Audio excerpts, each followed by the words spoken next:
Most people who engage with prophecy from a biblical perspective know that idolatry is condemned. But in Ezekiel chapter 14, something interesting happens. In short, the elders come to the prophet seeking a word from God. And God responds, in turn, that these men have set up their idols in their hearts. Not idols built on altars, but idols in their hearts. In other words, a metaphor for desire. And in this passage, Ezekiel is naming a psychological reality. When people already know what they want God to say, prophecy stops being discernment. Instead, it becomes a quest for confirmation. And that's because desire shapes discernment. Now, these are not abstract desires. They are human ones. Desires for security, for provision, for family, for impact, for meaning in life, for a world or a nation set right. Not wicked desires, but very powerful desires. And in this passage, God says that he will answer them according to their idols, according to their desires, one might say. Not to affirm the desires, but to reveal what happens when desire goes unexamined. And that alone should give us a moment to pause.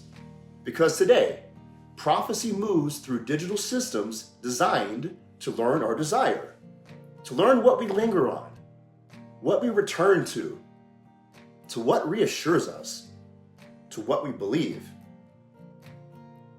Now, granted, algorithms alone do not create belief, but they certainly reward it, because repetition begins to feel like divine confirmation.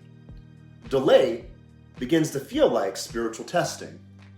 And when prophetic outcomes fail, belief does not always collapse.